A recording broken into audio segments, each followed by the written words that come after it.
All right, so you're here with us on the deep dive because you're the kind of person who wants to really get to the bottom of things. You don't want to just skim the surface. You want to dive deep Absolutely. and understand these big complex topics, right? Sure. So today we are going to be doing a deep dive on socialism. Okay. And we're going to be using the review materials that you sent to us to kind of guide this deep dive. Sounds good. And I think it's going to be really interesting to see how these different thinkers envisioned, Yeah. how a socialist society could come about. Yeah, absolutely. And I think the core of it is really fascinating because when we talk about socialism, right, Yeah. at its base level, what we're really talking about is this idea of wealth sharing within a nation to Right. try and provide a more equitable standard of living for everyone. So, And that doesn't necessarily mean absolute equality. Right. It's not like everybody gets the same amount of money or anything like that. Yeah, totally. But it's more about a basic level of care. Okay, so it's not about everybody having the exact same bank account, Yeah. but it's more about there's a baseline. Exactly. Yeah, like a safety net. Yeah. A baseline level of access to resources, Yeah. healthcare, food, those kinds of things. Okay, cool. So that's sort of the broad umbrella of what we're talking about here. Right. But even within that, there are all these different interpretations of how do we get there? Exactly. And, to kind of understand that journey, we need to go back and look at some of the early socialist thinkers. Okay. And one of the groups that really stood out kind of in the early days were these utopian socialists. Utopian socialists. Yeah, and they were really interesting because they had this kind of optimistic view of the Industrial Revolution. Okay. And they thought, all this new technology, all this new wealth being created, Right. it could really benefit everybody if it was distributed fairly. Okay, so they're looking at this and they're saying, oh, this could actually be good for everybody. Right, exactly. It's just not being used properly, right? Yeah, it's not being shared in the way that it could be. Gotcha. And so their approach was interesting because they believed that the wealthy and powerful Okay. would be the ones to initiate this change. Oh, interesting. So they're not thinking that it's going to come from a revolution or an uprising or anything like that. No, not necessarily. They're thinking that the people at the top are going to have this sort of moral awakening. Right. It's like a moral obligation they felt. Yeah. That if people really saw the suffering and saw how unfair things were, they would naturally want to share Okay. and kind of lift everybody up. Interesting. Yeah. And one of the big names that comes out of that is Robert Owen. Robert Owen. Yeah. Yeah, he's a name that comes up in the review materials a lot. Yeah, he's kind of like the poster child for utopian socialism in a lot of ways. Okay. And what's really interesting about him is he wasn't just a theorist. Yeah. He actually tried to put these ideas into practice. So what did he do? Well, he had this textile mill in New Lanark, Scotland. And his goal wasn't just to make textiles. He wanted to create the happiest, safest, most pleasant mill imaginable. So he's thinking about the workers. Yeah, he's thinking about their well-being. Right. And so he invests in, better housing for them, schools for their children, Wow. shorter working hours, all these things that were kind of unheard of at the time. So this is a stark contrast to what the typical factory was like at that time. Oh, absolutely. Yeah. Yeah, most factories were just horrible places to work. Right. Dangerous, unhealthy. Yeah. And Owen was like, no, we can do better than this. And his thought was that a happier worker is a more productive worker. Right. He believed that if you treated people well, they would actually work harder and be more loyal. Oh, that's interesting. And the mill was actually quite successful for a time. Yeah. But, there were some inherent challenges. Yeah. What were some of the challenges that he ran into? Well, one of the big ones was that in a capitalist system, right, where profit is the main motivator, it's tough to compete if you're also trying to be super ethical and socially responsible. Right. Because if you're paying your workers more and you're giving them all these benefits, Exactly. then your costs are higher. Right, your costs are higher, and so you might have to charge more for your products. Right. And then people might just go buy the cheaper stuff. Yeah. So it's almost like you're punished for being good, In a way. Yeah. which is kind of a bummer. Yeah, and we see echoes of this today, right? Totally.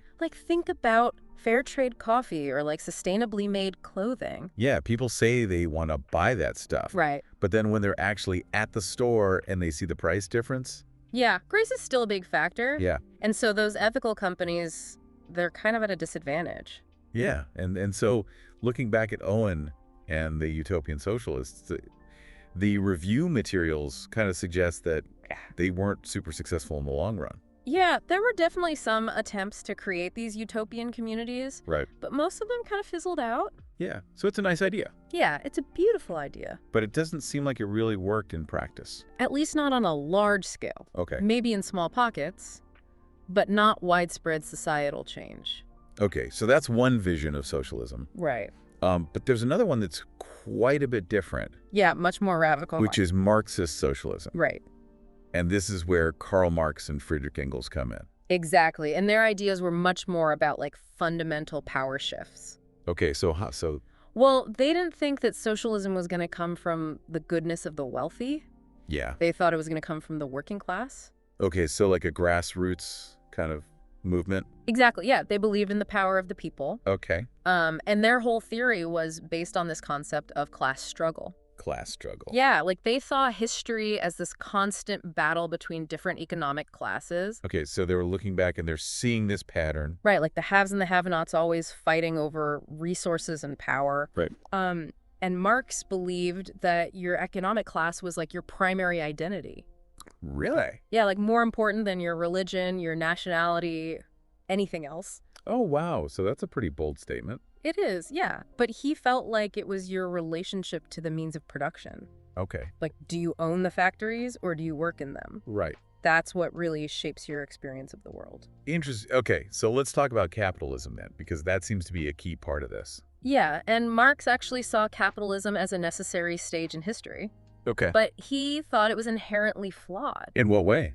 Well, he thought it would lead to this increasing concentration of wealth in the hands of a smaller and smaller group of owners, while the working class would get bigger and bigger and more exploited. Gotcha. And he actually had names for these groups. He called the owners the bourgeoisie. Bourgeoisie. Okay. And the workers, the proletariat. The proletariat. Yeah. Okay, I've heard those terms before. Right, they're kind of classic Marxist terms. Gotcha. Okay, so then what happens? Well, Marx believed that eventually the proletariat would become so large and so miserable that they would rise up and overthrow the bourgeoisie.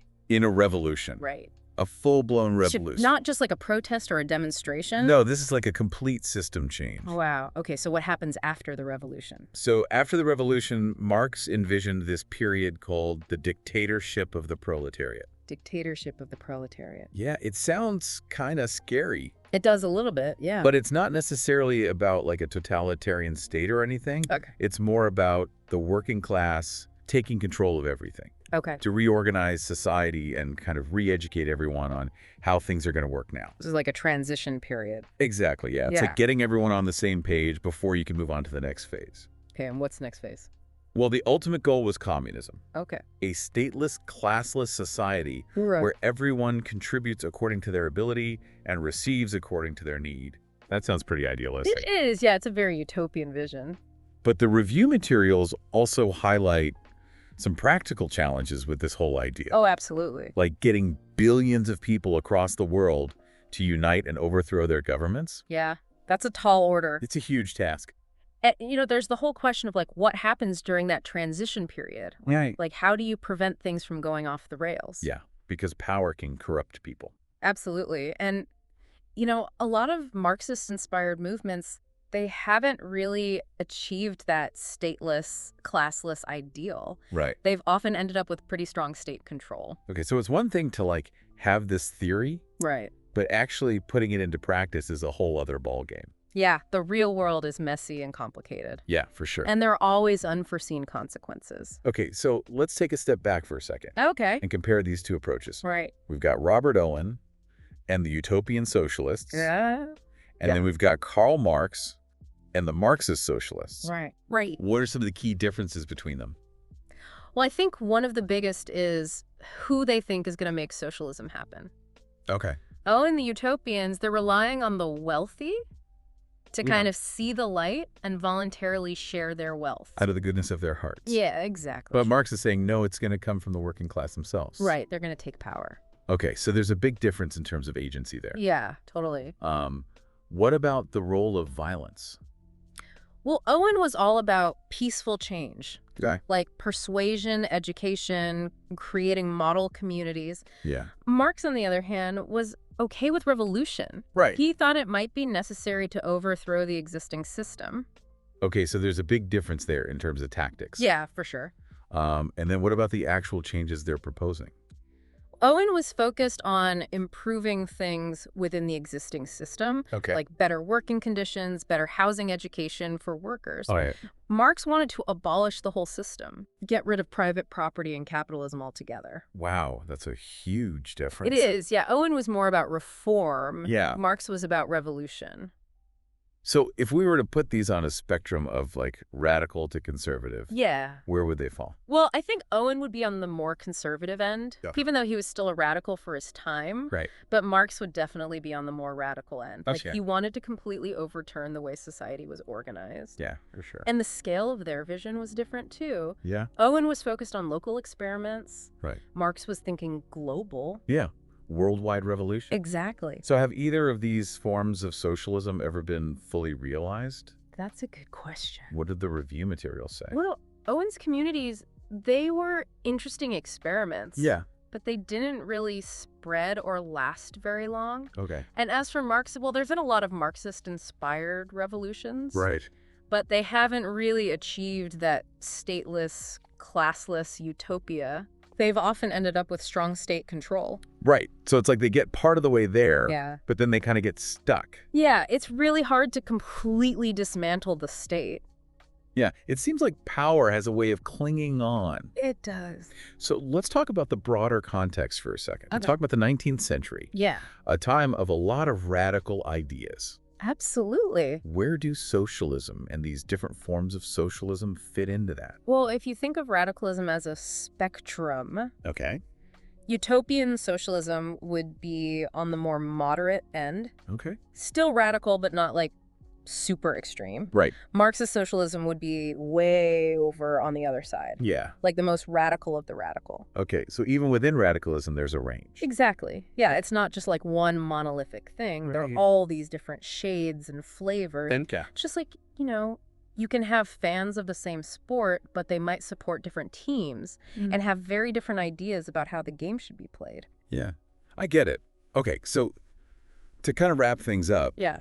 we've seen that socialism isn't just one thing. It's this umbrella term that covers a lot of different ideas. Yeah, from mild reform to complete revolution. And we've looked at two of the most important thinkers in socialist history Robert Owen and Karl Marx. and seen how they had very different visions for how to create a more equitable society. Exactly. And I think it's important to remember that these ideas are still relevant today. Absolutely. Like we're still grappling with these questions of wealth inequality and social justice.